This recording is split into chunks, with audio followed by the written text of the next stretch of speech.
Jeff, this is it. We're at the finale. This is it. Last one. Last episode. Whole thing. We're hanging it up after this. Of what we're calling season 5. Yeah. Well, this is the, because like season 4 had a season 4 finale and then a fake series finale. And then it's the one that has, It did, didn't it? So now we're going to get a season 5 finale followed by the season 4 finale, which is the actual season series finale. Whew, Yeah. I caught in my own metaphor. I can't even keep it straight. Exactly. Hey, welcome folks out there. Jeff and I are here to record an audio podcast on the season 5 finale of Babylon 5 before we do the series finale next week. This is Objects at Rest, season 5, episode 21. Holy cow, Jeff. Yeah. Holy smokes. You guys are going to catch all the behind the scenes footage. This is the better one. I've said this for 113 episodes now. This is the episode time after it. This is the show. Hey, you know what gets to start as of next week? What's that? All the spoilers. No, they don't. They don't. Except for the movies. We still have movies to watch. Yeah. Except for the movies. That's right. Yeah, that's right. Then open the floodgates, baby. Well, but then we have Crusade. I don't know that there's going to be spoilers to Crusade. I don't know that we care about spoilers to Crusade. Yeah. You know, do we want to tell them how we're thinking about doing Crusade? Yeah. Let's put that out. I think it's fun. So when we get to Crusade, because it's only like 11 episodes or something like that, right? Something like that. We're thinking instead of doing like a week by week, episode by episode. Now this could change. Yes, this is our plan. This is right now. Yeah, this is just this is YouTube exclusive. We're thinking about basically just kind of doing a big binge watch of the entire series, and then kind of doing that as one recap. Just one or two episodes. Heard about the series. I don't know that we want to do necessarily the deep dive into it. We've been doing this this one. We just might have pissed off a whole lot of people too. So whatever. Maybe not. I feel like I think the community's kind of united on their feeling there, but I don't know. We'll find out. Yeah, we'll find out. That's still, you know what, Jeff? Let's hear. What do we got? We got next week's episode. We've got a season wrap up. We've got 2 autobiographies. We've got how many movies? 6 movies. We got a bunch of movies. Well, because there's the 5 movies, and then there's the animated movie they added, right? So we got 6 movies. So that's 10 weeks. We got at least 10 weeks before we start Crusade. Yeah, probably. We might fit it in a little earlier than that. And then we hit Crusade, and then that's gonna put us like 12 weeks or so. Oh, and then we're gonna do an entire like Babylon 5 wrap up as well. So we're gonna be like 13 weeks out from the end of this show right here, and then maybe we'll start talking about Babylon 5 for the second time. And then all the floodgates open. Right. Yeah. Then we get all the spoilers. That's when we want everything. We point out everything we missed.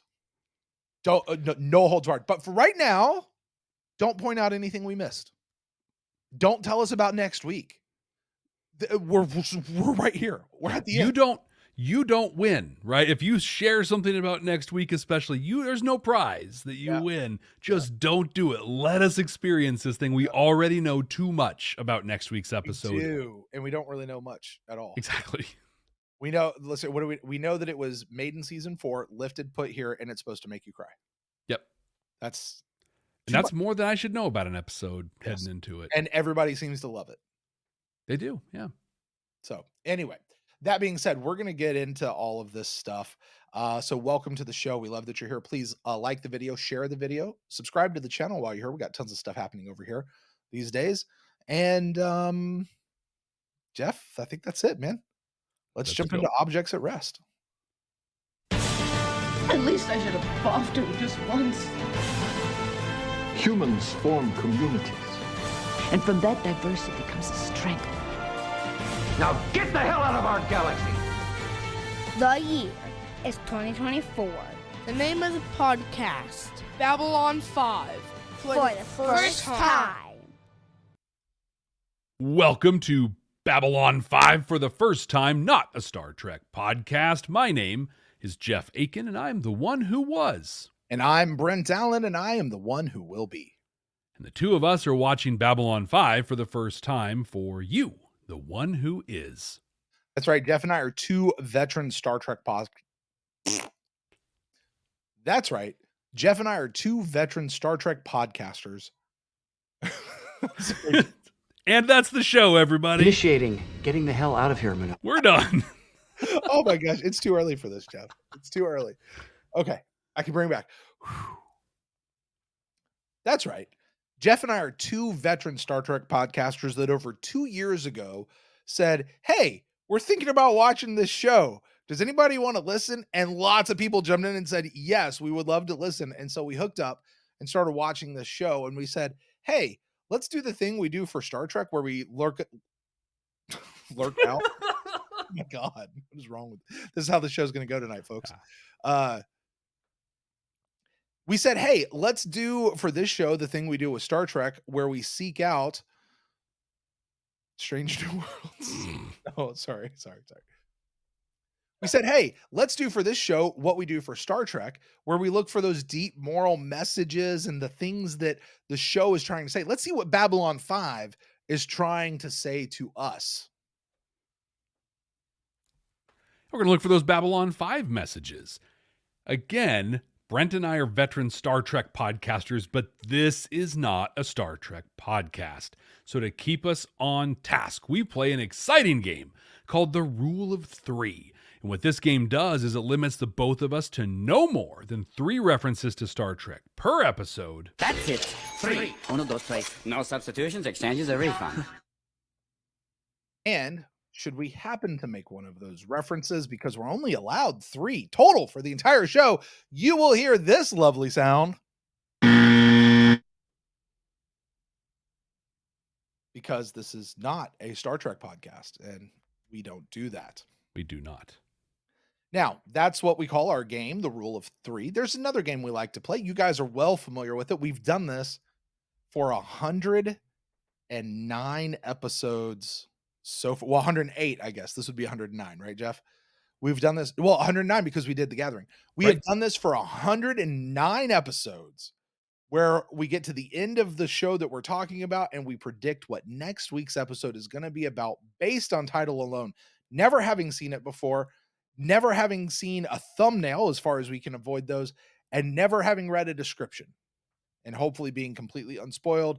And we make a prediction. Now, we did that last week about this episode.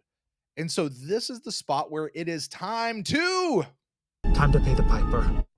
And we revisit that particular prediction and see just how close we were. So, Jeff, what did you say last week this week was going to be about?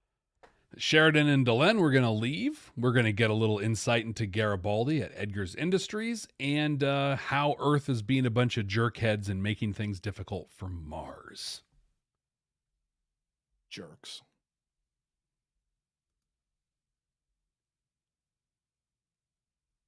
You got Sheridan and Delenn.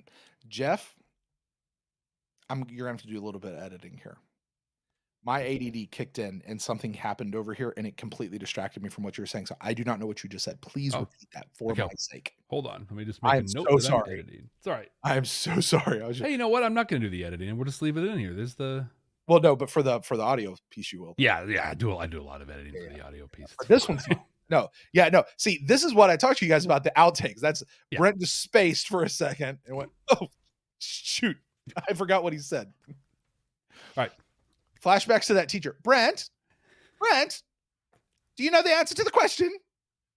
Would you mind repeating? Who are you? The question? What am I doing here? Okay. George Washington crossed the Delaware with the folks. Brent, this is geometry class. Circle is the answer. Sorry. Circle. Well, Sheridan and Delenn are going to leave the station. We're going to get some insight into the Garibaldis at Edgar's Industries and how much Earth is still being a bunch of jerkheads to Mars. You got 2 out of 3 on that one, buddy. Yeah. You got 2 out of 3. You're going to get 66%. That's how this works these days. Sweet. Why don't you lay yours out? That's what she said. Sorry. It's that night, Jeff. It's that kind of night. Okay. Objects at rest. Okay, so last week was Objects in Motion. This week is Objects at Rest. I love the symmetry of those 2 episode titles right next to each other. But I said ultimately, as I kind of talked some things out, that this is going to be Sheridan and Delenn moving off the station, just like you had said, because they're the only ones left, as we learned, of the crew, DVD cover folk, right? Um, and then I said that what might happen is some sort of a new constitution where they fix some of the holes that have recently happened in the alliance. Maybe even a comeuppance for the Narn, the Berkiri, and the Drazi who went and attacked Centauri Prime, breaking from the president. Maybe, but I also said it should go out like on a feel good note, but really mostly it's just Sheridan and Delenn leaving the station saying goodbye. Like that's really what it felt like it would be. That's a big part of the first half of the episode. And it did go out on such a feel good note. Sort of. Kinda. Actually, I love the note it went out on, and we're going to talk a lot about it tonight. Yeah, I just don't think it was a feel good though. Exactly. Yeah. So I'm going to give you a 40% on this one. Fair enough. Yeah. Well, Jeff, for those of the folks out there who are going, it's been a while since I've seen this episode. I don't remember exactly what happened. I heard what you guys said you thought might happen, but exactly what did happen? Jeff, can you help our friends out there by telling them exactly what happened in this week's episode? I'll sure do my best. This episode immediately answers a question that I posed last week about Jakar's delayed message. He recorded that for Talon. He asks Talon to represent the Narn on Babylon 5, and he names him as the new ambassador. And other departing personnel are doing the same thing. Dr. Franklin meets with Dr. Hobbs. That's a name you might remember. See, she's been just kind of hanging out, popping from medlab to medlab since Walkabout. And Franklin's always respected her and the fact that she stands up for what she believes in. So he promotes her to be the new medical chief of staff on the station. And then it's moving time. Delenn and Sheridan are packing up and heading to Minbar. They don't want any fanfare. They just want to say their goodbyes quietly and GTFO. Sheridan has a very warm and heartfelt moment with his ex-wife and CO of the station, Captain Lockley. That is, if you consider talking to a sort of peer, sort of subordinate like a coworker would as a warm and heartfelt conversation, then that is the way that you would describe that. God, I bet their marriage was a really fun place to be. Anyway, Sheridan waxes philosophic as he gazes out at the rim, saying that beyond that lies the truth. Well, Lennier pops in. He's got some personal time and wanted to see Delenn off. This leads to a super awkward moment between him and Sheridan, but ultimately he agrees to visit them on Minbar and is going to accompany them on their way home. We check in with Garibaldi, who is now responsible for day-to-day operations at Edgar's Industries. He pulls in all the big troublemakers from the company, and in a move that I am going to start recommending to my clients, he appoints them to the board. He says that they'll tell him like it is and asks them to hold him accountable. I knew I liked Garibaldi. On Sheridan and Delenn's way to their ship, they're met with a mob of people. Turns out, ISN caught wind of their trip, and everybody knows about it. Delenn says some stirring words about the concept of goodbye, and they're on their way. On their way out, they take one last look at Babylon 5, and we see the next series regulars and DVD cover watching them head out. En route, there's a coolant leak. Sheridan tries to pitch in, but gets caught behind a sealed door. He and another ranger are going to die unless someone releases the door from the outside. Oh, thank the great maker. Lennier is here, and he does nothing. He looks at Sheridan, looks at the release, looks at Sheridan again, and then he runs away. Panicked and angry, Sheridan gets creative with a Minbari pike and busts through the glass on the door. He's okay, but Lennier, who changed his mind and is heading back to save him, is embarrassed and ashamed. Again, he jakes a fighter and takes off. He later calls Delenn to express his deep, deep shame, and he wants to apologize.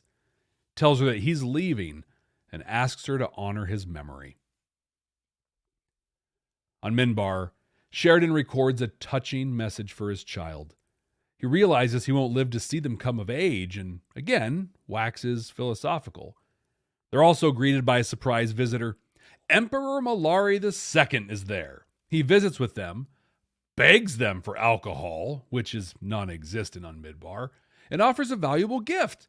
It's an urn-looking kind of thing that he says holds the water of the river that ran past the door of the original palace on Centauri Prime. But as we learn later, there's no water in there. It's a keeper hiding out in there. Londo heads home, and the Drock talk to him, I think through the keeper, telling him that he did a good job. And because he did a good job, he can enjoy an hour away from them. They also remind him that they are very patient. Very, very patient. But Brent, I am not patient at all. And I want to hear your thoughts on this one. What did you think of Objects at Rest? Jeff, this is a real interesting episode to go out on. Oh, yeah. And listen, I know there's next week's episode. I'm going to reference this as the finale of season 5. Okay. We really didn't tie up any loose ends. Like, the threads that are still hanging out there are just out there, and we just have to live with that. That's fine. It wasn't the point of this episode. It's not what JMS wanted this episode to be. No problems there. I get it. Sometimes as a creator, you get to the end and you run out of time. You didn't get a chance to do everything you wanted to do. Not just as a creator, Jeff, you've probably experienced this in life, in business, in roles where you have been. When you step out of that role, like Sheridan leaving Babylon 5 to go do this next thing, there are things you wanted to do you never got to do. There are things you leave that you feel are incomplete. You know?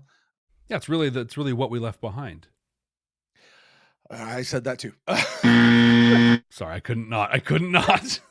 Jeff, I said that in my recap and I went, oh no. Anyway.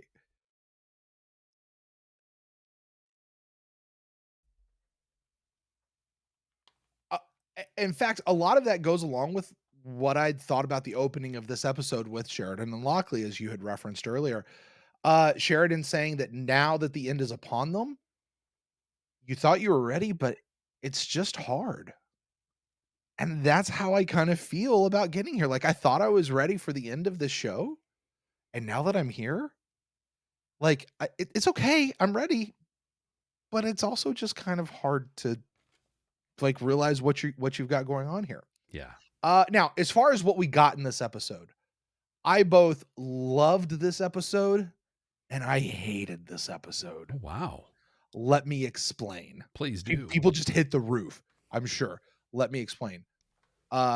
First, the part that I hate, the bummer part of this episode, the whole Lennier thing. The way that he goes out as a tragic character, promising to find forgiveness one day, and in Delenn's words of how just one mistake in Delenn's words of how just one mistake can make you live with a lifetime of regret and shame. Hello, Londo. I will forever hate this Lennier loves Delenn storyline that popped up in season 4, season 3. Was it back in season 3? I hate this storyline. This is not the way I wanted it to go for Lennier. And I just, you know, you want it all to be wrapped up in a nice little bow, don't you, Jeff? Yeah. Save your keyboard strokes, folks. I know it doesn't always get wrapped up in a nice little bow, but I just, I hate that. Now, while I hate what happened with Lennier and where they took his story, I will say this. They, and by they, I mean JMS, the directors, the actors, the whole production crew, they did it in such a masterful way. The writing, the acting, the production, the payoff, even having the need to not wrap up everything. So while I hate what happened, I have the utmost respect for how they got there. And by they, I mean the production crew and how they handled it. I thought it was beautiful. It was fantastic. It just leaves you with a gut punch that I didn't want to have happen. Now, that said, I also said I loved this episode, Jeff. And here's what I mean. Because this episode, Jeff, is in one little tiny episode, the entirety of what Babylon 5 for the first time has been all about since its inception. Yeah. To seek out the messages, morals, meanings, what we started calling the Star Trek-esque type messages, and the things that Babylon 5, that this show was trying to say.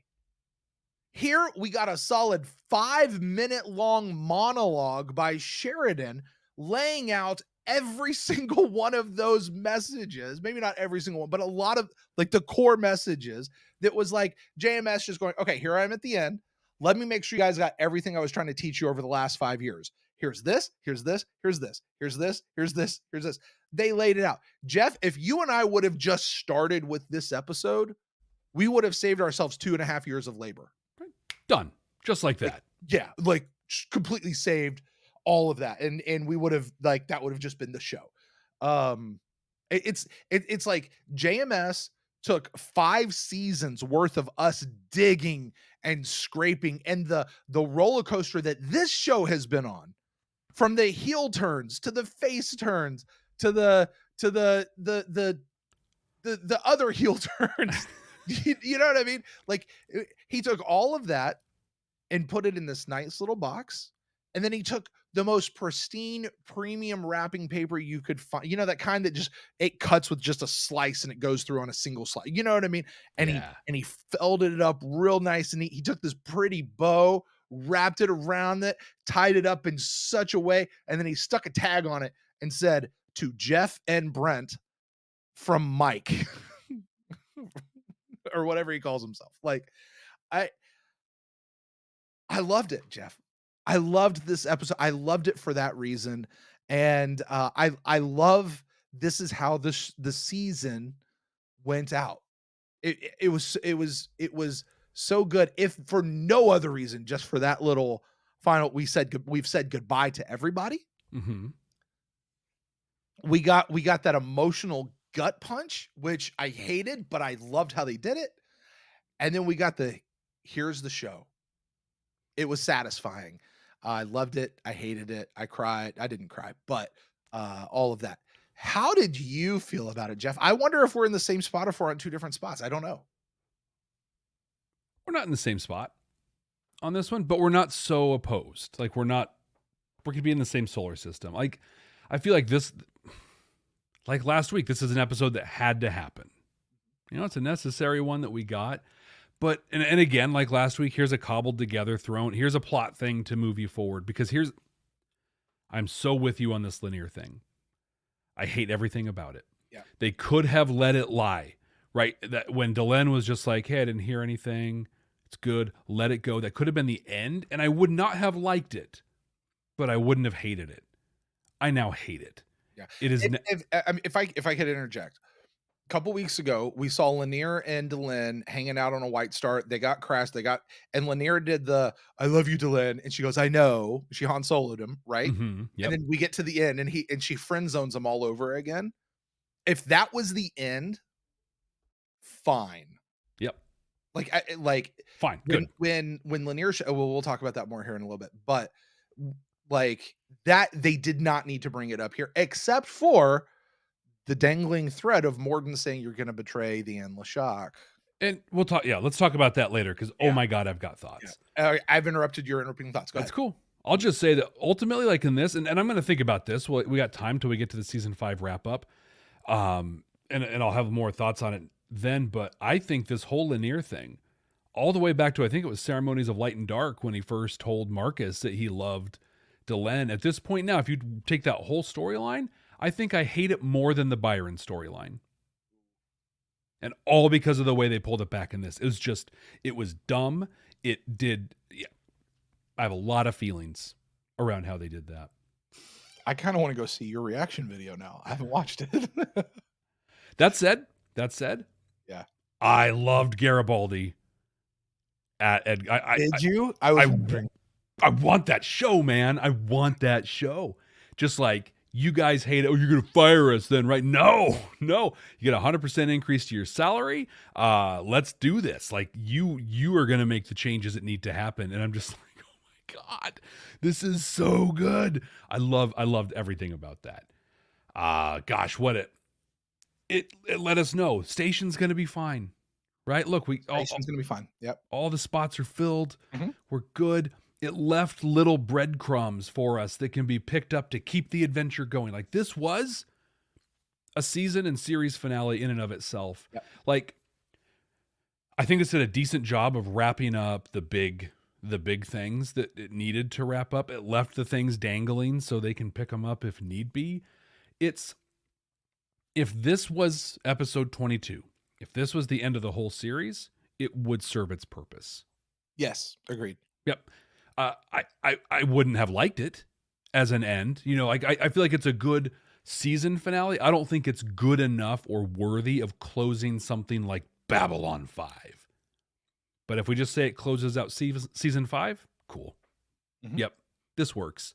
But all in all, I'm going to have a really hard time getting past the Lennier stuff in this one. I really wonder how, knowing where Lennier winds up, how that's going to affect us on Babylon 5 for the second time. Oh yeah. You know what I mean? Like, are you just going to sit there and just, oh, this is such a, like, I kept waiting because they, a drum they kept beating with him from moment one was, I'm with you, Delenn, through the light and through the dark, through the storm and through it all. I am with you. Yeah. Until, no, I'm not. Sorry. Actually, I just let my animal base instincts get the best of me. I don't have the integrity to stand up and take accountability for it. And so I'm out. Yeah, I did not like it. And I think too, like, now you wasted 12 episodes of this season and you're going to cram all this into, like, where's the, I don't know. If they would have spread this out over more episodes, I would have been so mad. Like, this was the perfect amount of time. You know, I really would love to know, like, from JMS, like, why he felt the need to put this one in this particular spot. Yeah. Was it to balance out, to give some emotional pathos to this particular episode? Whereas imagine what it would have been otherwise. Sheridan and Delenn leave the station, go to Minbar, record a message for his son. Hey, there's this cool little bit from Garibaldi. That really would have been it. There's no drama otherwise to this episode. Yeah. You know what I mean? So was it, we just needed to put it in for that? Is it we couldn't let everybody end up in a good spot. Somebody had to be in a jacked up spot. Maybe. But are we going to Game of Thrones it before Game of Thrones was a thing? Yeah, just proving Game of Thrones stole everything from this. Yeah. But just do what you did last week. I mean, we've used the assassin thing 1,000 times. Do it again. Do it again. It's better than this, you know? Yeah. Like, I don't know. And honestly, this is your final episode.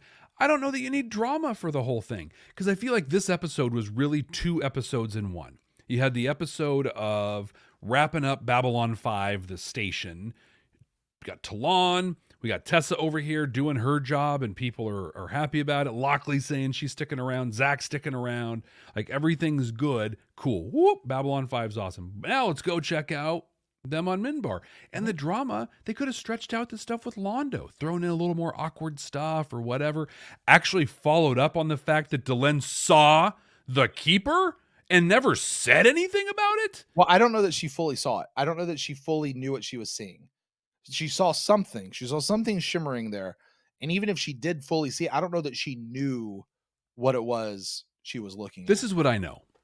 If I know that my husband was 17 years in the future at one point and interacted with Emperor Londo Mollari, and then I see some weird thing on his shoulder, sitting outside of his clothes, by the way, which I thought was a little weird, but I see that, I'm going to be like, hey, John, weird question. So I don't know what I saw, but I saw something on, did you see that? Did you see? No, I didn't see that at all. Well, did anything come up when you were in War Without End? Did you notice anything?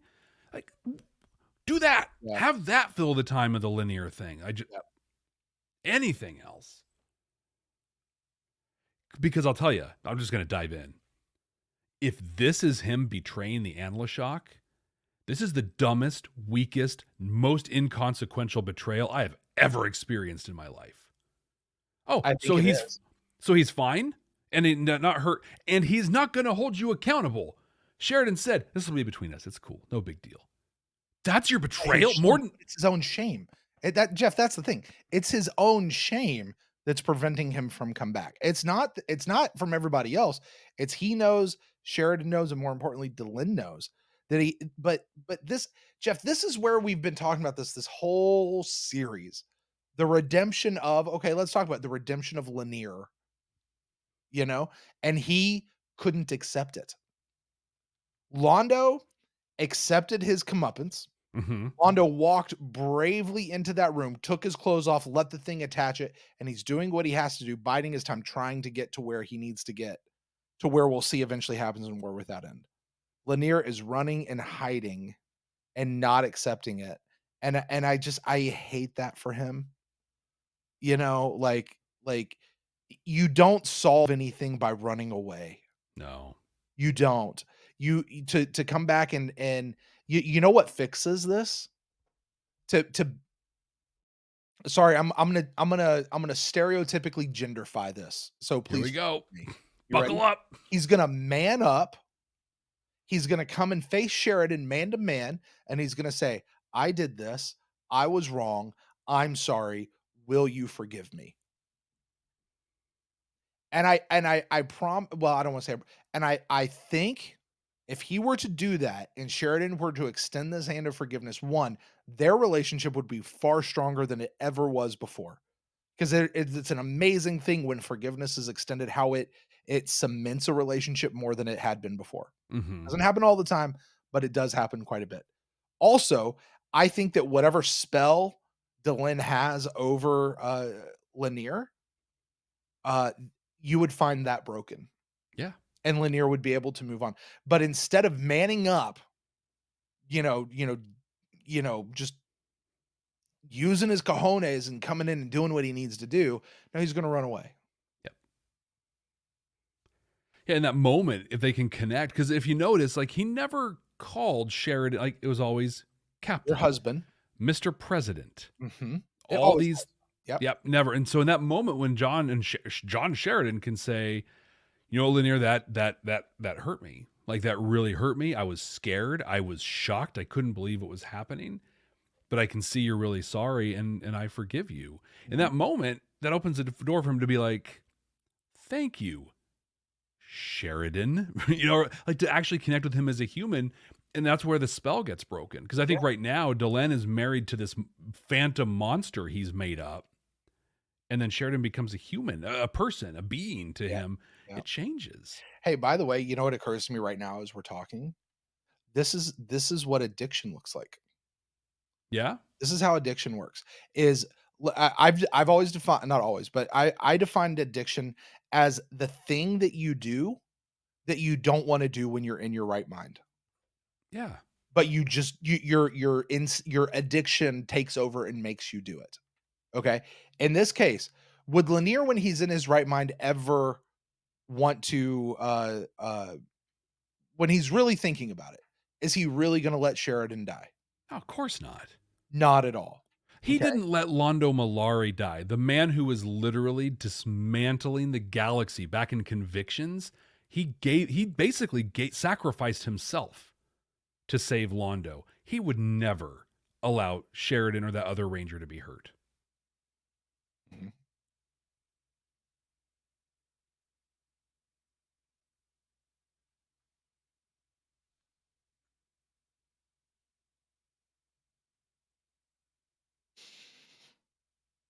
So yeah, I think he had a moment where he made a bad choice. And Delenn called it out. Delenn said, you can have a lifetime of stellar service. And in a single moment, you give over to this baser instinct, and now you're living a life of shame over that one moment, despite an entire lifetime of being awesome. Yeah. And that's kind of a shame. Like, that's true. That is how that works. And Lennier said, it's like, I can't get over that moment. I can't like, oh man, look how that just that ruined his life. But again, he couldn't come back and seek forgiveness, you know. Now I will say this, and I think I text this to you? Maybe it was my wife. I don't remember who I texted this to. I'm glad that you think of us in the same. uh, you, I take you two, and then Matt, and my son are like the four people I text the most. No, when Lennier showed up in this episode, though. Okay, I want to get off the thing. When he showed up in this episode, and he's like, "I had some time off. I wanted to come and help you move." Yeah, that was wildly awful. Yeah. Like, dude, that for whatever reason, that felt so creepy to me. Like, I'm gonna come be here again. You're clearly married, and we've had this whole thing, but I'm just gonna be like, dude. I mean, dude's borderline turning into a stalker at this point. Big time. Like for real. Like this is not cute anymore, Lennier. This he is almost not walks some in. love thing. This is it's him walking in and being like, "I will not be ignored, Delenn." You know, it's like almost a fatal, like we're getting into that territory. But the thing is, like to your point around like that, and Delenn's point, that one moment he's going to look back and is going to let define him. We can roll the tape back even further. He decided to quit his job as her attaché, go become a ranger. If he had stuck around, done what he was called to do, he would have been there helping them move. Yeah. He would have been there forming a relationship, you know, with Sheridan, a person, and Delenn and Sheridan, the couple. And it would have been in such a better place. But again, and I'm kind of repeating what you said earlier, but he ran once when he decided to become a ranger and then ran again. But that middle part of coming in, it was like, that's creepy. And then that scene where like he grabs their little family photo, like their photo thing, and he just kind of looks at it. And that second, I'm just like, oh, this isn't going to go well. No. Yeah. Yeah. There's something just, it's just not right. And again, it's like, I don't want you. Do you remember when Lennier was building a motorcycle with Garibaldi riding through the station? I was just thinking about That's that. Lennier. You know, remember Lennier and Vera sitting at the bar, having a drink, like passing notes back to each other. Yeah. Yeah. You know, that's him and Londo playing cards. And you know, it's like, oh, him and Londo going out to the bar. Yeah. You know, oh my gosh. Yeah, it just, you know what I thought when Lennier showed up? I thought Lennier was going to be the new Minbari ambassador to Babylon 5. Like I really thought that's what we were going to go, and that's not wildly at all, because we're setting up all the new ambassadors. We got Talon. Jeff, you found out who G'Kar left the message for. Exactly. I'm so excited. You just asked for that last week, and you found out exactly. And what a great choice. It's so cool. It couldn't have been anybody else. Yeah. I really thought he was leaving a message for Delenn, though, but that's like, dude, it was a great message.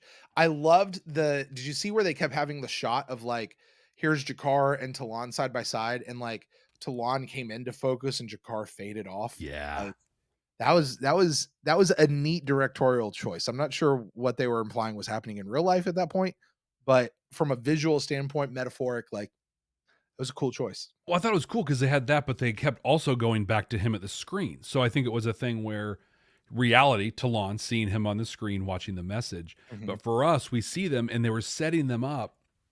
G'Kar even said it. They will receive you as they received me.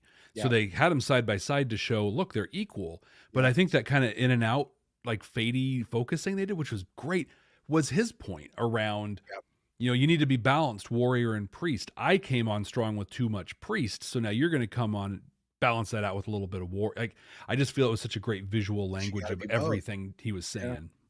Yeah, you got to be both. I did. It was in that moment that I thought, okay, this show is going to be about legacy. The what you leave behind. I think that's where I made the what you leave behind. Yeah. Lockley's going to be the captain. Talon's going to be the Narn ambassador. Dr. What's her name? Well, I forget her name. Hobbs. What was it? Hobbs. Dr. Hobbs is going to be the new CMO. Zach's the new security chief. Tessa's the new covert intelligence person. Like, You said it. This is the spin-off DVD cover, folks, right here. Like they're the ones. And I think that's where I went, oh, Lennier is going to be the Minbari ambassador. Nope. No. On that, I thought it was kind of weird that one, in that crew, Veer is the only original guy left. Everyone else is new. But isn't it weird that you've got like your station people there, and then of the entire Interstellar Alliance, Corwin was there. Corwin was there too. Yeah, he was there from the beginning, right? Yeah. So we had no, he wasn't there. I don't think he showed up till season 2. Oh, really? Okay. Because you remember in season 1, I forget her name, or if she ever had one, but we always had the lady who was down below looking up, going, "The jump gate is opening, Commander. The jump gate is opening."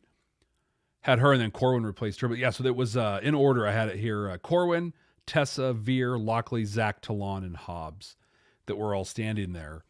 Veer being the OG, but I just thought it was interesting that we had 2 ambassadors there. No other ambassadors from this big, huge Interstellar Alliance. And also, one of those ambassadors isn't even a member of the Interstellar Alliance. It ultimately just shows that there's like the story and the world, and then there's the plot, and those two things aren't necessarily the same. But Babylon 5 is not the headquarters of the Interstellar Alliance. Not anymore. No. Yeah. Apparently, the deal fell through for them to buy Babylon 5 from Earth. Babylon 5 is going to continue in its mission. So does Talon need? Does all this happen on Minbar now? Like, are all those ambassadors, the Brakiri, the Vree, the Gaiam, are they going to go to Minbar? I think you're going to have people that go for the Alliance. There's that thing, and then you're going to have the Galactic Alliance or the Galactic Babylon 5, like the Commerce Center and stuff. Yeah, that is different from the Alliance. You know? Okay, let's put it in Star Trek terms. The Alliance is the United Federation of Planets. Babylon 5 is where the United Federation of Planets meets with the Romulans, the Klingons, the Cardassians,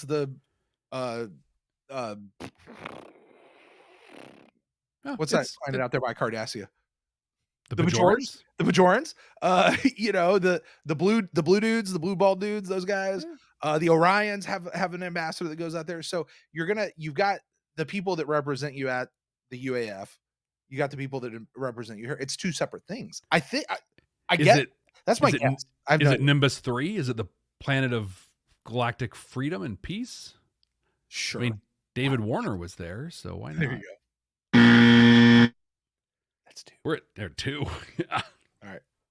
Hey, listen, this is the final one. We got to go out on all 3 of them, man. Okay, Jeff, I don't know about you. I'm kind of just done talking about Lennier.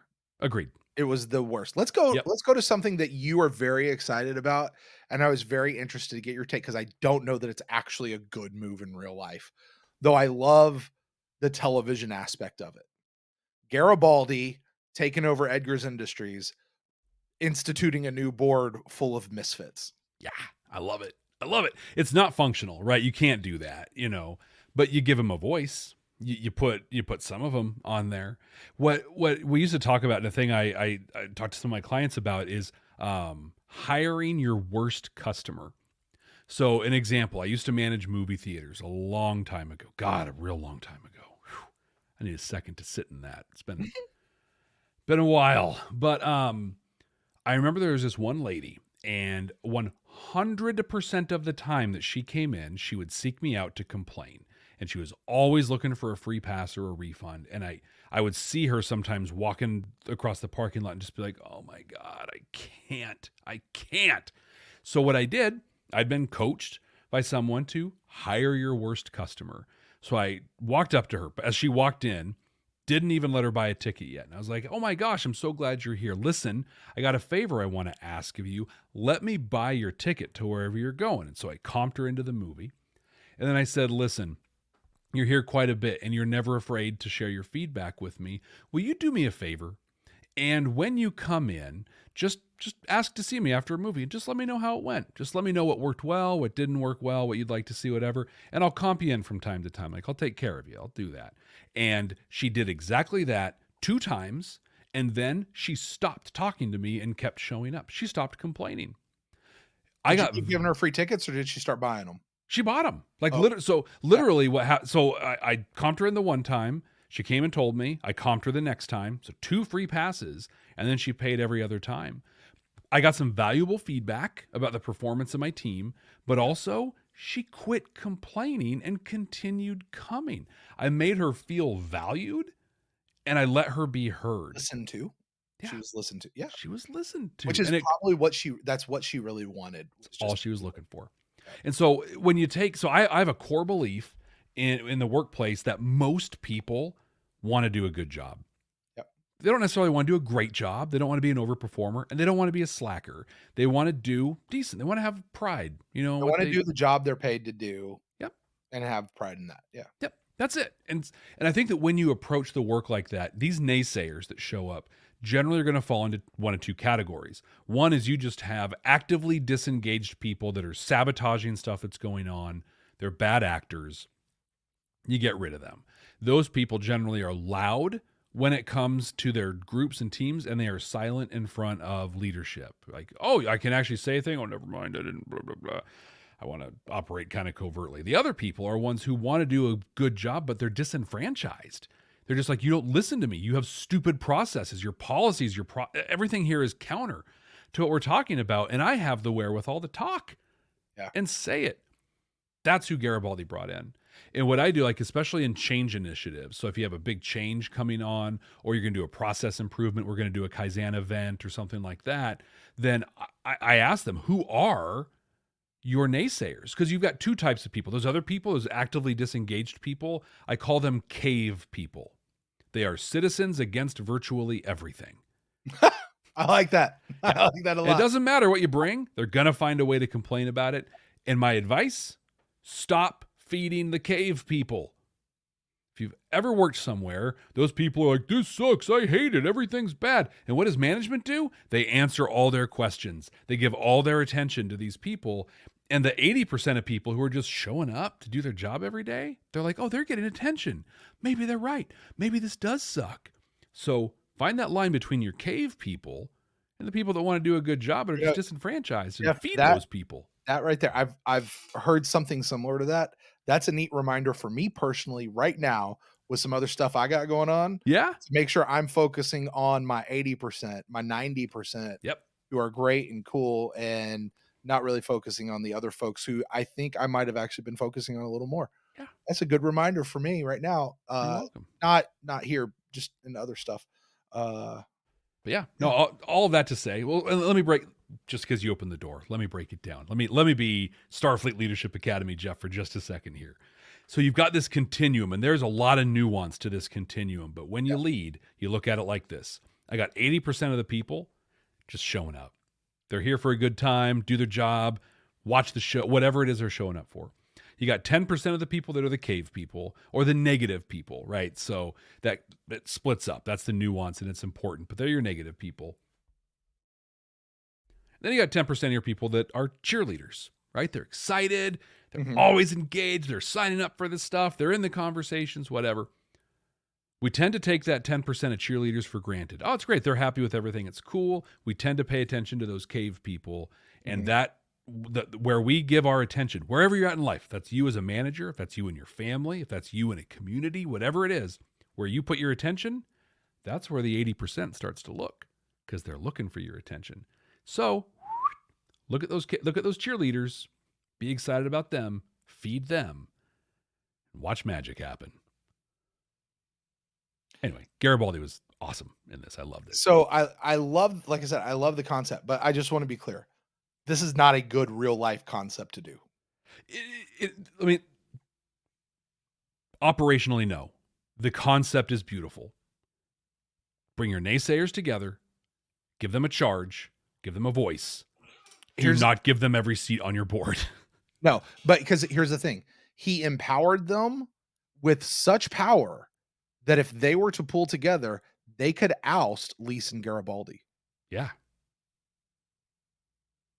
Now, also, in order for Garibaldi to maintain control, he has to be the biggest snake in the yard with those folks. He's got to be meaner. He's got to be tougher. And he stepped up to do that. I love the idea.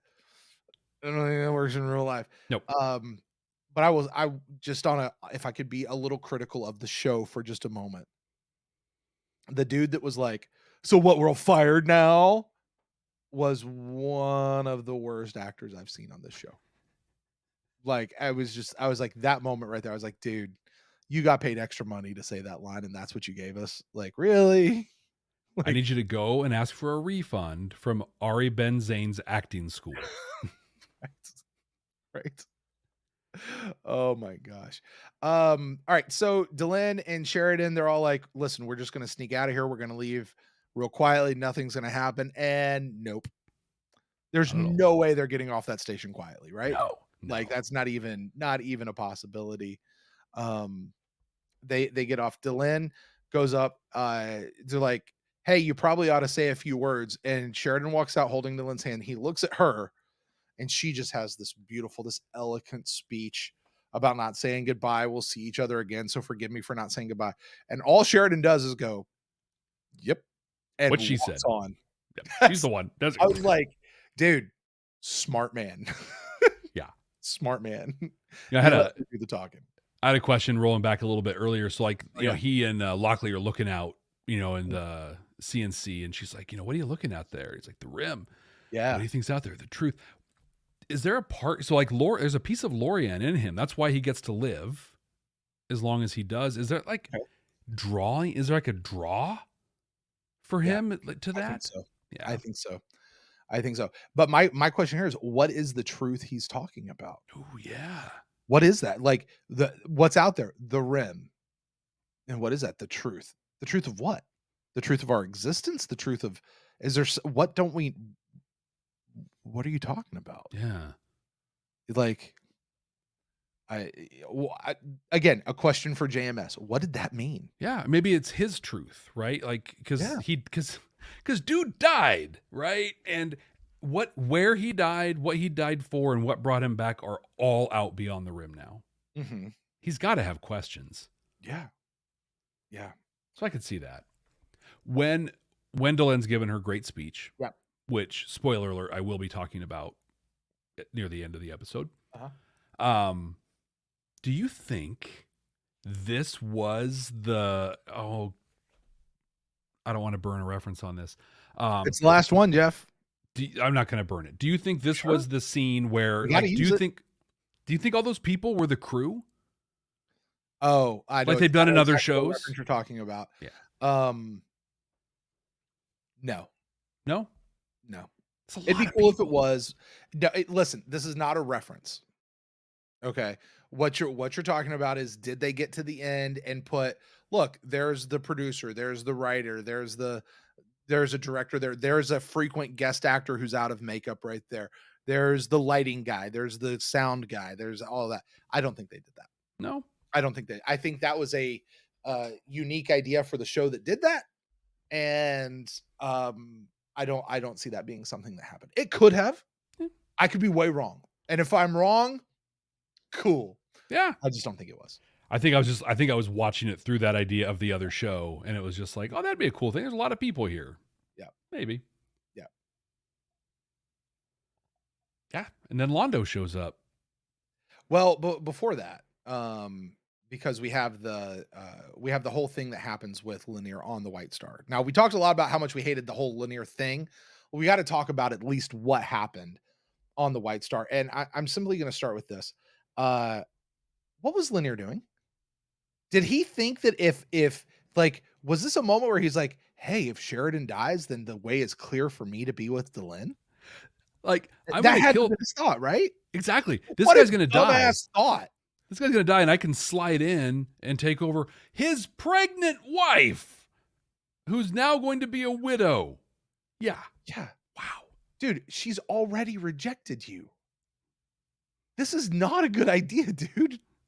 And if she ever finds out that you left him there, then it's done, ski, dude. I get it. Listen, this is the addict talking here. He wasn't in his right mind. No. He wasn't thinking it all the way through. You know, and it wasn't till later. I mean, he went 15 steps around the corner and stopped and had his moment where he's like, I can't do that. And he just walked back too late. Yeah. You know, and then he stood there freaked out and whatever. So while we're talking about this spot, I do want to bring up something that it stood out to me and I loved it. Bruce Boxleitner, he uses the pike to bust open the glass door and he's on the floor coughing and whatever, and he rolls over and he looks up and he sees Lennier standing there. The dart he was shooting with just his eyes in that moment was anger, hatred, like all of the emotions. And Bruce was just like, he was giving every bit of it in that moment.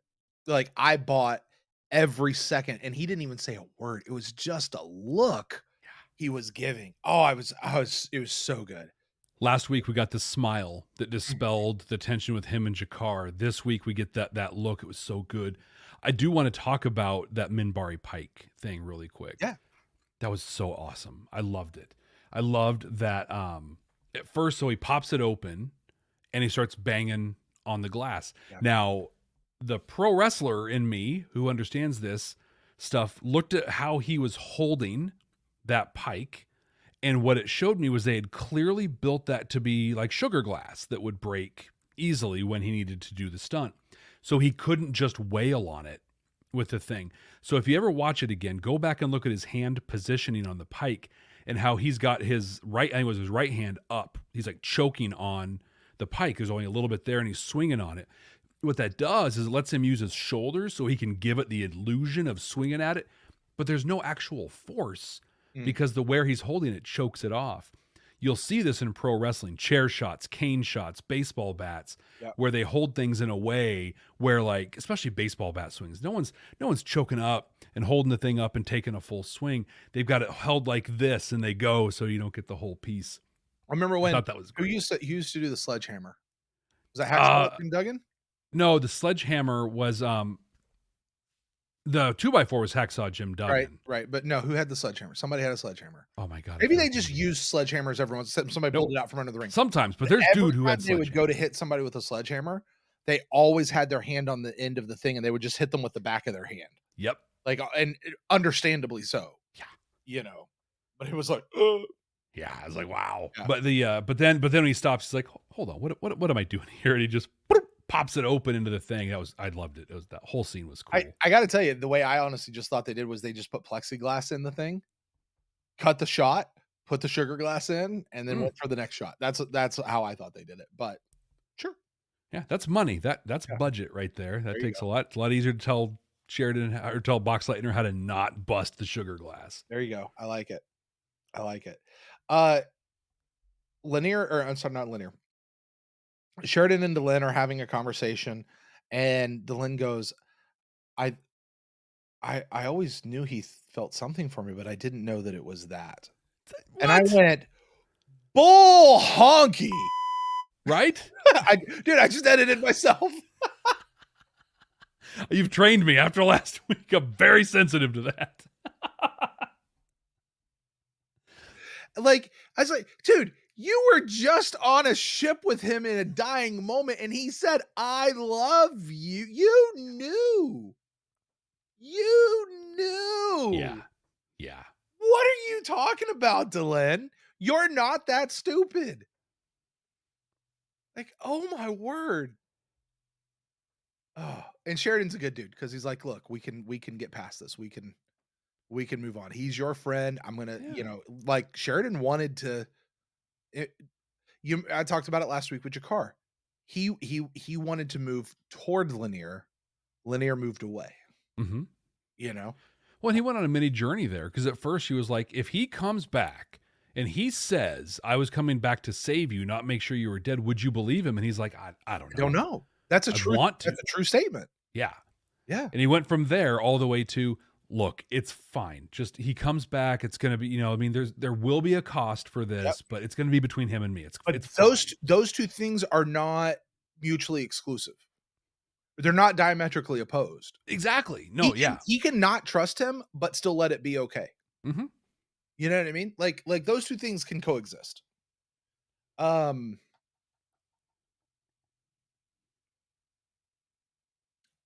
So we go through all of that. They've had that. Let's talk about Londo. Can we talk about Londo? Londo shows up. I did not think we were going to be seeing him again. Same. I was shocked. I did not think at all we would be seeing him again. He comes in, he's being his usual Londo self, all sorts of things. Let's call it what it is. He was there on a mission from the Drakh to smuggle in a keeper for their child. Yep.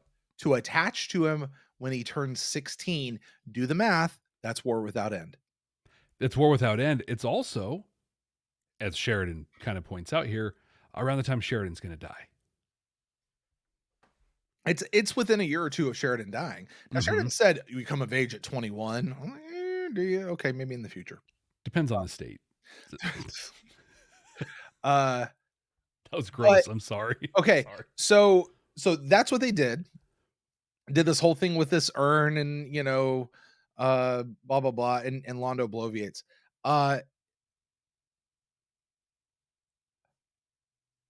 What do you think of Londo after seeing this moment?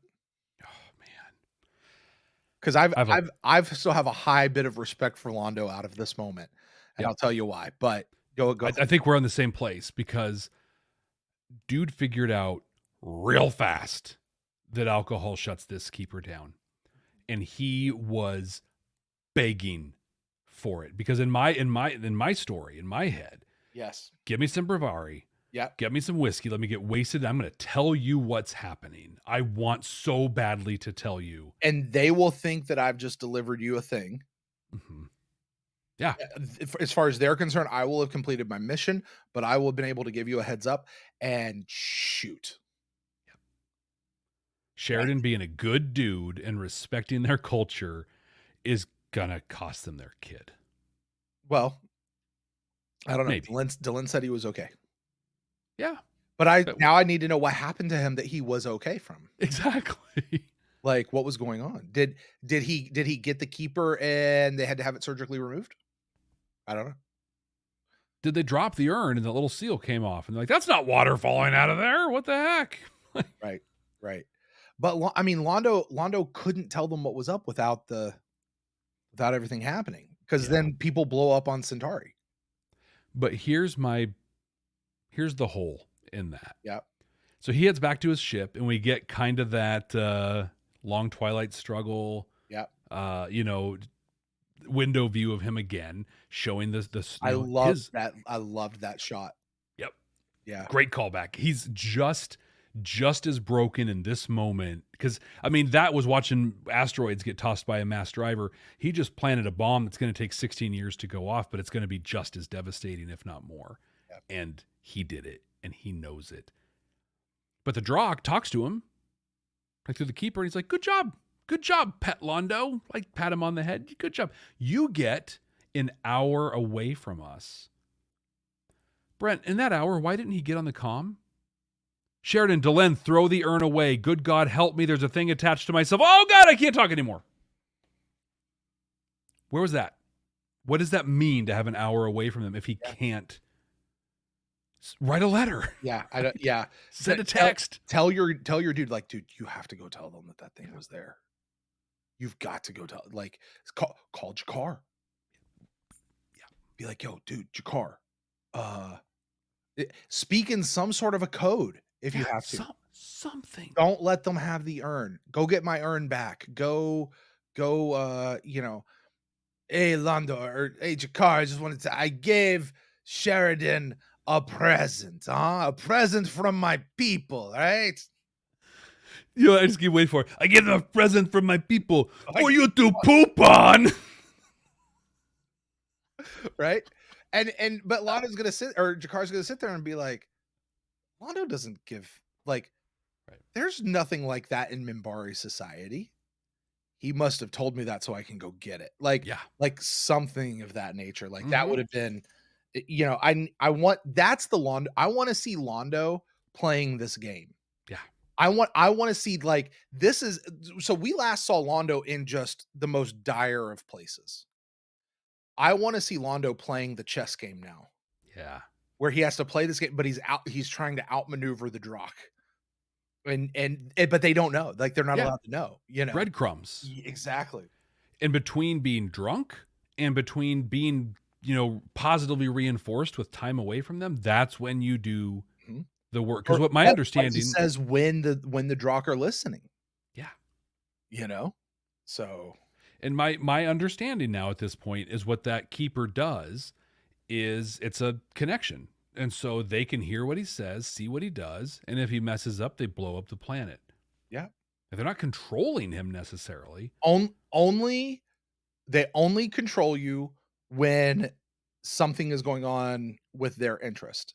So like when Jakar's got his hands around Londo's throat, the keeper took over. Yeah. You know. He goes up, his arms shoot up, and he starts choking Jakar. Yeah. Yeah. Although I would have thought Jakar would have had a little more oomph at that point than what Londo had. Yeah. Jakar certainly had the angle on him, right? Yeah. So Londo's talking weird like the Regent did. Mm-hmm. Doing all that weird stuff. Yeah. But I'm with you. I still think Londo was actually trying to do, like, Londo was trying to walk that line here. Yep. Londo was being a hero in the way he was able to be a hero.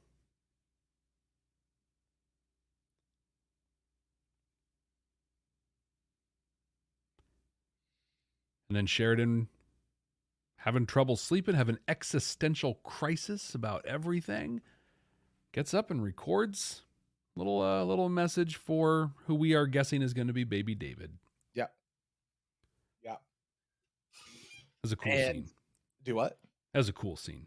Well, I tell you, Jeff, this particular scene I have declared is the present that JMS wrote to Brent and Jeff. 100%. That means we have hit the spot of the show, because we can't talk about this section without being in our White Star discussion where we're talking about these messages. We're talking about the morals. What is it that Babylon 5 is trying to tell us here as the viewer? Jeff, you're going to break this all down for us. You're going to tell us all this, and you're going to give this episode a rating of 0 to 5 White Stars. And the litmus test you have is how strong is the message and how uniquely was it delivered in a Babylon 5 way. That's your litmus test. This is not how much do we like the episode.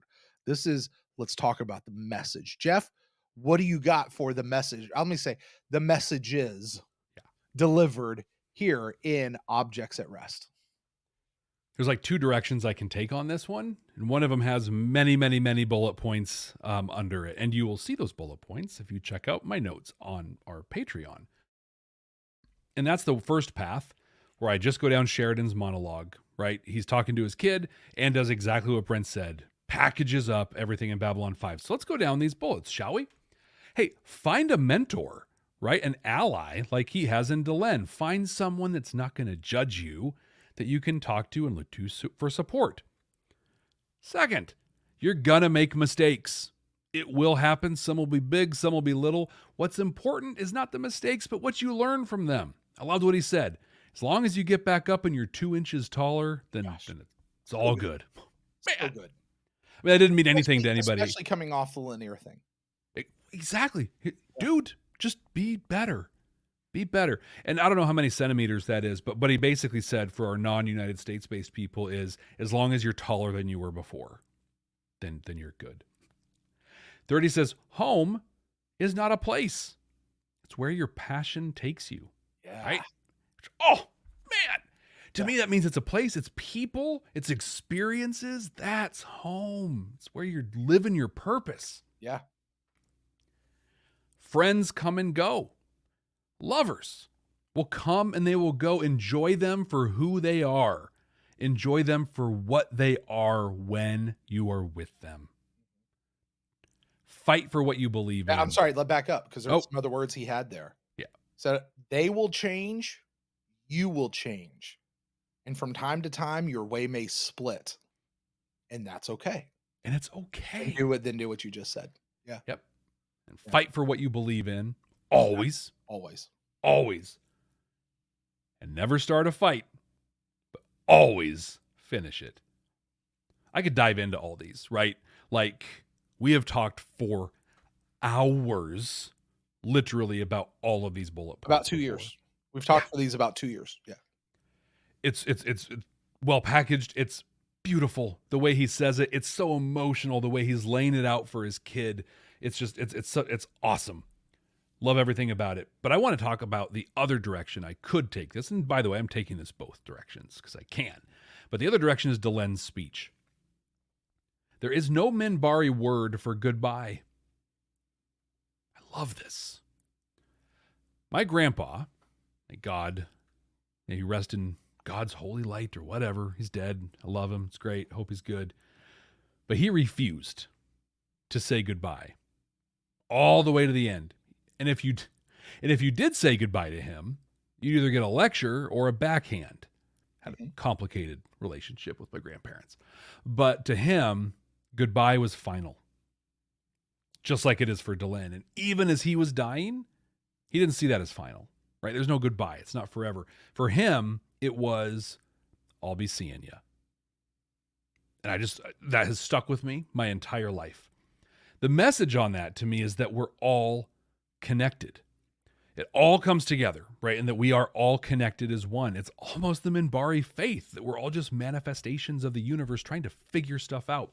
Right. We come into people's lives, we go out of people's lives, but we always leave a piece of ourselves with them and they with us. Our souls, like they said, our souls become a part of the places and the people we inhabit and interact with. Once we can acknowledge this and know this, we are all better. It's a beautiful message. It's strong. It's one that resonates through these last 2 episodes strongly and the entire series of Babylon 5. So it's 5 white stars, right? Well, before we get there, I also have to see, as you said, if this was delivered in a uniquely Babylon 5 way. And it was not. This might upset some people, what I'm about to say. But we got 2 great speeches. We got Delenn in front of a whole bunch of people. We got John Sheridan as a monologue. They were beautiful. They were great. And our experience with Babylon 5 enriches them. It gives us real examples from the show to make those better. But Brent, those speeches could have been plopped into almost any show, any movie, and worked. They were great speeches. They were awesome, but they were not uniquely Babylon 5. So in this penultimate episode of the series, 4.5 white stars. Oh, come on!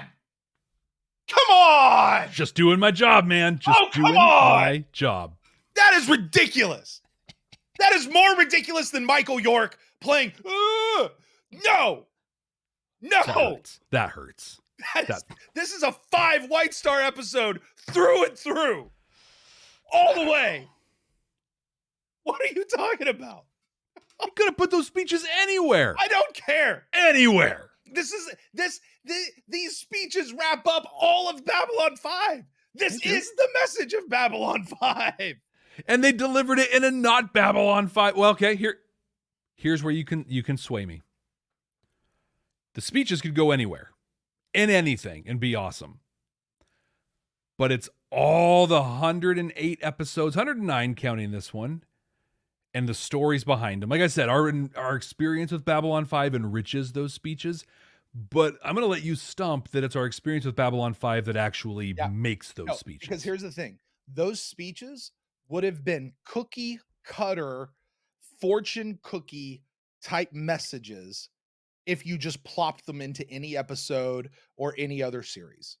What gives those lessons oomph is the 108 episodes that came before it, because we have seen these particular messages played out time and time again. How many times in Babylon 5 has someone said goodbye and then we saw them come back? Yeah. Right? Let's not think about Kimmer or the Great Egg folk, but there's still another episode for the Great Egg people. Still another episode. One more. But think about how often Lise freaking came back. A couple times. A character who was on a screen in season 1. Sinclair came back. Anna Sheridan came back. Anna Sheridan came back, much to my chagrin, but she came back. Morden came back after being there and having his head put up on a pike. Veer went to Minbar as an ambassador and kept coming back. Lennier we couldn't get rid of his butt. He kept coming back. Yeah. It was always that message has been replete throughout. Okay, let me look down the list because I have a list of these as well. Sometimes you'll make huge mistakes. There's nothing wrong with falling down as long as you end up 2 inches taller when you stand up again. How often, even in this episode, Jeff, before we got to this spot, were we talking about the idea of redemption? The idea of it's okay to make a mistake. The idea of asking for forgiveness. How does that sentence land any weight without the 108 episodes that come behind it? You know what I mean? Home is not a place, it's wherever your passion takes you. A gray, empty shell of a space station is not a home. What made it home? The people. Remember Londo walking back with Jakar, having visited Centauri Prime, saying, you know, this place is my home now. This is more home than Centauri Prime. That's a good point. That it's stuff like that that gives this that sort of way. Along the way, you're going to make friends. Your friends will change. From time to time, your way may split, as we've just seen. Just watched it. Yeah. And that's okay. And what did he say? What was the lesson? Enjoy your time with them. Let them change you. Let them be a part of your life for that period. These guys were a part of our life for this period. And it's okay. It's okay that they're moving on to the next phase of their life as your ways have now split. Things work out. Sooner or later, the road was never meant to be easy. Sheridan came in, split Babylon 5 from EarthGov to stand up for what he believed in was wrong with what President Clark was doing. It was not easy. But he stayed true to what he believed. Even when he was about to be declared as a traitor by President Lutsenko. Mm-hmm. And he resigns his commission, and then, oh yeah, I'm going to turn out to be a president myself. Here we go. Let's rock. Surprise. It worked out. It worked out. All of the crap he's been going through season 5, trying to get this alliance up and running and doing stuff, and now it's worked out. They're still here. They're still here. Be willing to fight for what you believe in, Jeff. It's not the message of this episode is not contained in these little quirky sayings. The message is contained in 108 episodes that precede this episode, and those define those 108 episodes. And I dare you to do that with Star Trek. Can I read you my note just for fun here? Because this has been great. You've done a good job stumping. I'm giving it 4.5 white stars. Parentheses. It's really 5. Make Brent convince you. Oh my God, you did not. You did not. Oh my God, you did not. I did.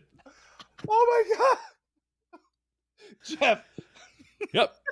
Go look on Patreon. Reached to the computer screen and punch you, dude. I was like, there's no way. There's no way. This isn't a 5-star rating. Oh my word. That's 5. In your notes. So everybody who's read your notes from our Patreon page has been watching this whole thing unfold. Oh my God. Oh my God. Did a great job. Well played. 5 white stars. Through and through. Yes. Okay. Now that I've opened myself up for potential blowback, Brent, it's your turn. We have been working to develop the definitive, objectively correct, set in stone ranking of the episodes in the 5th season of Babylon 5. You get to rank this one, our current top 5, and I swear to the great maker that this top 5 had better be changing. In the top spot, The Very Long Night of Londo and Lennier. Number 2, The Fall of Centauri Prime. 3, All My Dreams Torn Asunder. Then Movements of Fire and Shadow. And in the 5th spot, No Compromises. Brent, where do we put Objects at Rest? Here's the thing. The Very Long Night of Londo and Lennier has held the top spot since it debuted as the 2nd episode of the season. Yeah, that might be the longest in all of the seasons. No Compromises has been in the top 5 since the beginning of the season. Yeah. Very Long Night of Londo and Lennier, though. Jeff, that episode was so poignant, so masterful. It is nigh untouchable. is perfect. It would not surprise me if we did a ranking of all the episodes that Very Long Night of Londo Mollari is in the top 5. Or 3, maybe. Even. Yes. I was being generous. Like, immediately I'm thinking Long Twilight Struggle.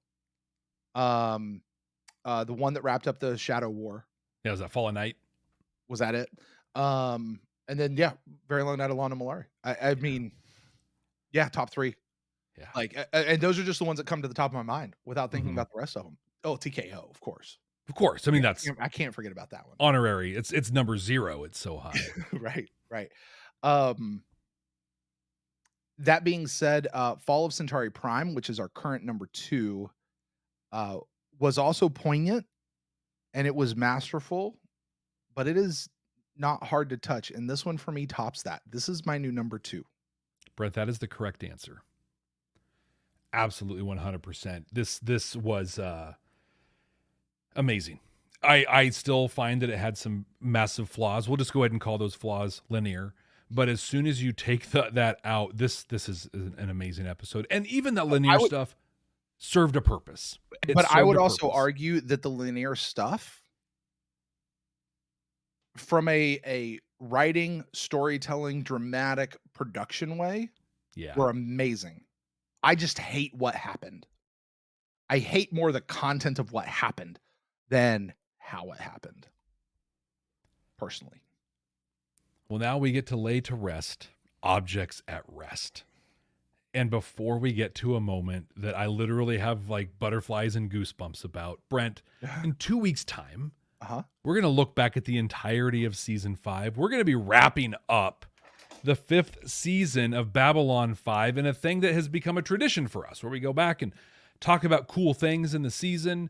We talk about our ranking that we just discussed, and we do a giveaway. If you're watching the video, you are stunned by, I guess that'd be Charlie's Angels, but here we'll call them John's Angels.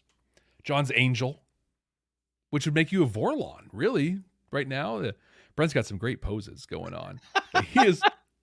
He's holding the prize, our giveaway this time. This is so amazing. This looks like frankly, this looks like something that you went to the toy store and pulled out of packaging. This is not just something that somebody like whipped off a home 3D printer, although that's actually exactly what it is. This looks like something that was bought in a toy store.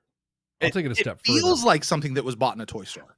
So, so what Brent's holding right now is from our good friend Wash. He created a PPG, or some PPGs for us. He's holding it up on the video. Brent, will you do me a favor? Bring it in on that little gray. So it's gray at the top. I mean, it's just like the PPGs. It's got a black handle. It's textured, and you can see in the little gray thing there. Very feel it. Yeah. It's got the 5, the Babylon 5. Oh yeah, right here in the handle. Yeah. So this isn't something you get at a toy store. This is a thing you would buy at a Comic-Con. Yeah. Like, it looks that good. Right down here. Yeah.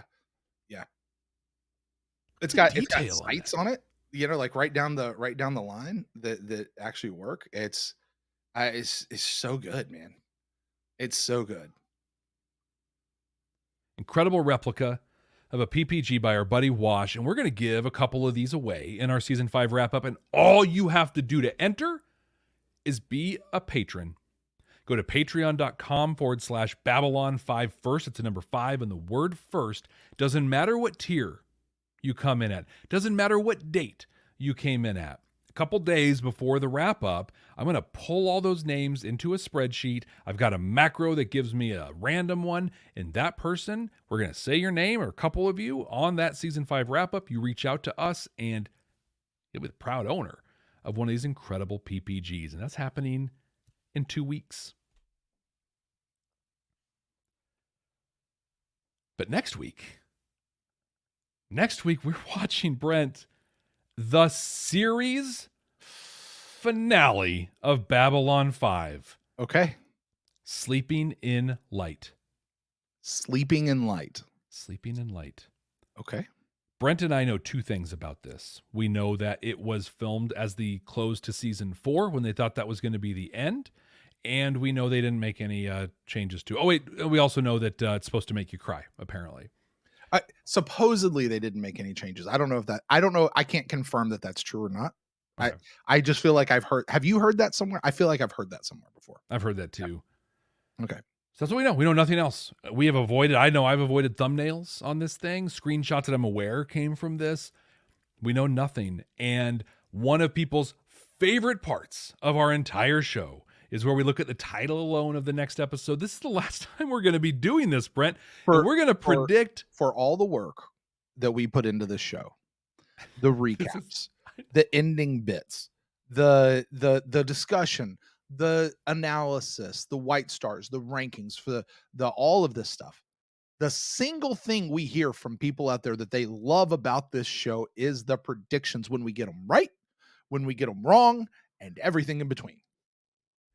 I can almost guarantee I'll be getting this one wrong, as you'll find out in a minute. Brent, you get to go first. Why don't you predict? Yeah, lucky you. Predict what's going to happen in Sleeping in Light. Okay, so I'm trying to put myself back in season 4. Right? Like I'm going to try to logic this one out. You ready? I'll put myself back in season 4. We just saw Rising Star. Right? So what does JMS now do to pull out a finale? But it's also got to be clean enough to just lift it and throw it at the end of season 5 like nothing ever happened. It's that clean. It's amazing. So I'm and then in its place we got Deconstruction of a Falling Star. Right? Where in Deconstruction of a Falling Star we went a million years into the future, where we saw humans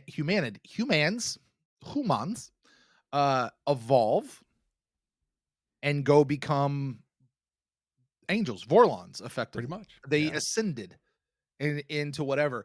And what we saw over the course of that time is how exalted Sheridan and the Alliance was, and how over the course of time they just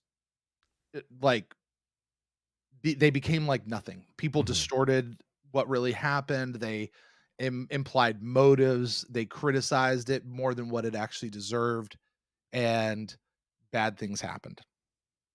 All right. It is possible, Jeff. That future is not the one to come. Okay. That's right. That's what they taught us in Signs and Portents. Back in season 1, right? It is possible that what this episode is what really happened. Not the, oh, that's bad. This is the good. So, I have something that I've been working on in my brain for a while, Jeff. Okay. I think I've mentioned it once or twice. I don't know if I've said it on the show. I think I've said it to you. I'm actually positive I've said it to you a few times. Okay. And I need you to confirm that I'm not just pulling this out right now. This is an idea I've had for a while. All right. So we're going to see events into the future. The Alliance has been successful. Mankind is evolving into those energy-based life forms. I think we're going to see that same Deconstruction Falling Star. The disasters that we saw in Deconstruction have been averted because of the work Sheridan has done over the course of season 5. Okay. And at the end, the human that evolves is Sheridan turning into Kosh Nuranik, and he will time travel all the way back to the Gathering and start the whole thing over again. And we finally get the answer, Jeff, to why Delenn said to Kosh, you know why you have to go save him. Kosh is Sheridan. God. In the future, a long time from now. That's my prediction. We have a cool announcement. They're not going to make here. You'll get it when it's time, but we have a special thing we're doing around the reaction video for this coming thing.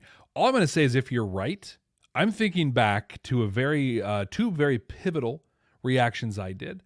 I'm thinking about when we learned about Valen, when we learned about Anna Sheridan, and how I kind of lost my little mind. and those reactions. I'm going to expect the same from you. It might happen with me if this is the story. Like, oh my gosh. You know why I love this? Because I think when you go back and you look at what JMS had originally planned for the show, that's got to be a question. Okay, JMS, here was your original plan.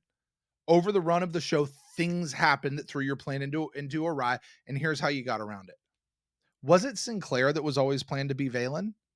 Or was it Sinclair that was planned to be Kosh? Or maybe Sinclair wasn't planned. Maybe the whole thing about Valen, that story about Valen was actually planned for the series finale.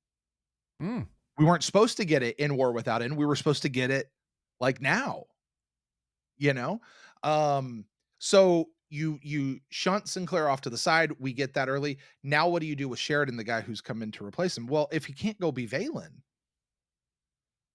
he could be Kosh. Yeah. He could do and frankly, that makes way more sense to me, to the idea of the one who was, the one who is, and now Sheridan has become the one who will be.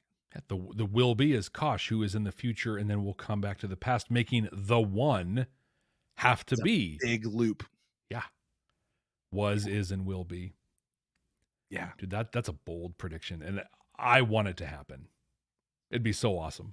And you've mentioned it. I think you may have mentioned it here before. If not, you and I have talked about it. I know that for sure. I'm not just making this up for the first time here. I've had this in my head for a while. Yeah. So I'm speaking it into existence. I'm sending this back 30 some odd years into the past, making it happen. Self-actualization of the whole thing. I have no idea on this one, and I've had a little bit of time to think about it. Not as long as you've spent thinking about this one. I honestly haven't thought about this episode very much until the last couple days. And my prediction is going to be very selfish. There are answers that I want out of this show. And so I'm going to construct my prediction to answer those two big questions. I think that this is going to be a jump forward in time. I'm thinking 2 or 3 years, just a little bit. And it's important that it's 2 or 3 years, because you remember what's going to happen in 2 years? Lita's going to come back to Garibaldi and expect all that anti-Psychor stuff to be set up, which is going to launch the telepath war. And so I think this is going to saying is not the thing with Byron. That was not the telepath war. Correct. That was the precursor. They gave us Remember Byron. It enabled everything to make the telepath war. Gotcha. We're not going to see the telepath war. We're going to come in at the very end. Sleeping in Light is going to come in at the tail end of the telepath war, which will be what you and I talked about. Garibaldi giving it to Bester. Lita's going to take that neural block out. He's going to go. But at the same time, we're going to have the launch. The Drakh have been very patient at this point. And so I think that we're going to get a subversion from the War Without End piece on this. Or maybe we get 2 jumps in time. I don't know. But we're going to get the Drakh War, and the Drakh War is going to be very short. Because Delenn mentioned a thing in War Without End that I still don't fully understand. And that is, John, we built a thing that will last 1,000 years. But the sacrifice we had to... We're going to find out what that sacrifice was. They're going to immediately make a sacrifice of some kind that will bring a quick and decisive end to the Drakh. And then leave the mess on Centauri Prime for Londo and all that stuff that's coming up. So, So I think, selfishly, I think it's just going to answer literally just the 2 questions that I still have hanging that I think are pretty darn big. Okay. I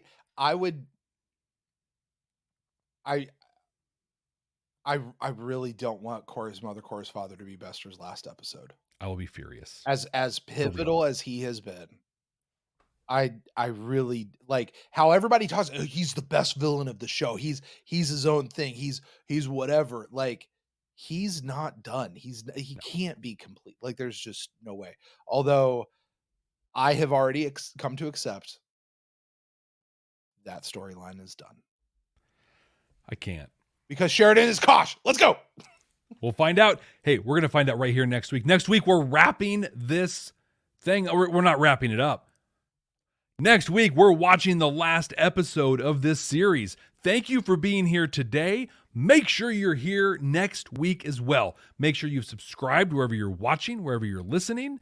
Leave us a rating and a review and share this podcast and share it now so people can be here with us for Sleeping in Light. So until next time. Hey, Jeff. Yeah, man, what's up? So, usually at this point of the show, we try to do this quippy little joke that has something to do with the episode before. But since we're here at the end of the show, we've ended on a great note. I have a real question for you. Okay. What is the best piece of advice your father ever gave you? Wow. My dad gave me a lot of really good advice. What comes to mind for me is he talked about, like, people are going to have their stuff and you're going to have your stuff. Let them have their stuff. Don't judge them for that stuff and just be there for them, right? Like if they need help, if they need an ear, if they need whatever, be there for them, but don't solve their problems. Don't get involved and just let them be them. Kind of what we got in the lesson here, from Sheridan. Like, just appreciate people for who they are, where they're at, and be there for them. Is advice that's really served me well. What about you? What's the best advice you ever got from your dad? Don't eat the yellow snow. Seriously? Man, get the hell out of here. Initiating getting the hell out of here maneuver. We're not some deep space franchise. This station is about something. Here's the thing, Jeff. That literally is the best advice my dad ever gave me. And I don't mean that quippy. I mean, because my dad never did the advice thing. Well, as I had the pause because I was like, because I'm like, I know there's no good answer to this. Yeah. Well, yeah, because there's the biological father who, whatever. And then there's my stepdad, whom I love. I respect that man. He had his own kids. They were gone, and he took on a lady with a little 8-year-old going through crap. You know what I mean? Much respect to the man who is my dad. Yeah. That said, he wasn't a man that like pulled you under his wing and taught you stuff. Like, he was the provider. That's what he did. And he provided as best he could. And, I had a good childhood. I ain't gonna lie. Like, that's cool. But it wasn't the come here, son, let's have a talk. Right. Never had that. But I did get the don't eat the yellow snow. Dude, that is really powerful advice. Like, okay, Jeff. Jeff. Apply that to a lot of things. I have one. I have two notes that we just didn't get to. Okay. One, the shot that you mentioned in your recap, the shot that was going over Sheridan's shoulder from the White Star to it zoomed through space to CNC, right? Mm-hmm. And then it panned across, and then it went around behind Lockley over her shoulders. They're doing the cheesy salute thing. Yeah. And then it zoomed back across space into the bridge. That was an awesome shot. And to be able to composite live action with the computer animated piece, that was a big deal back then. Like, that was really hard for them to do back then. I watched that scene. I remember, and you can see this in my reaction, but like I watched that and I'm just like, they finished, like the production company finished this and sent it to JMS, and he cried. He was just like, I can't believe it. This is perfect. Yeah. Oh my God. It was so good. Also, now I don't know if they do this up where you are, Jeff.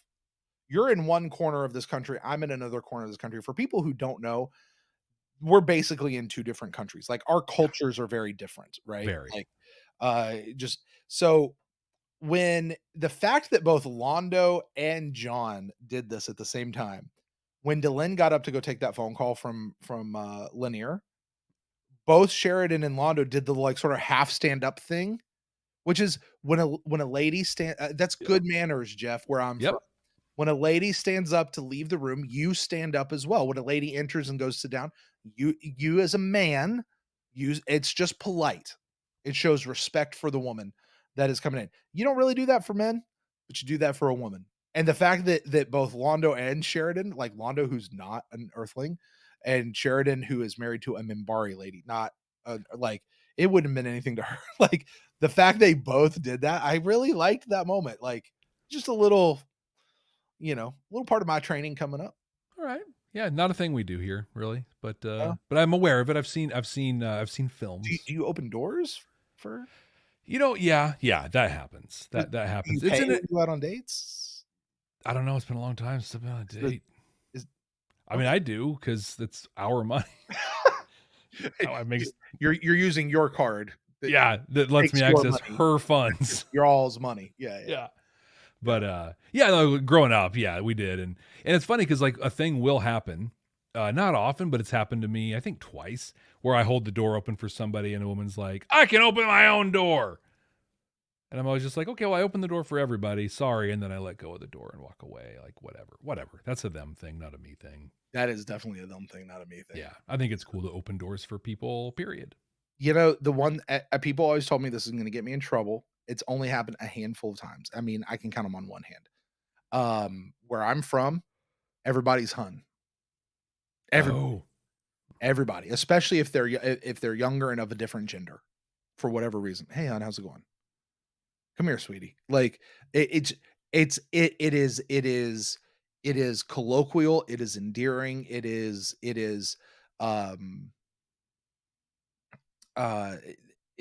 non-threatening, and it is not meant to be anything like it is polite. Like it's just you're being nice. That's all it is. You're just being nice. It is. I don't even think about it. Hey, do you have a sec? Like it's just, occasionally somebody's like, "I'm not your sweetie. Don't call me hun or honey or whatever." Like, sorry. Mostly would not go over well up here. I'm not trying to offend, but look, we get that with servers. One thing I've never, it's never gotten out of me.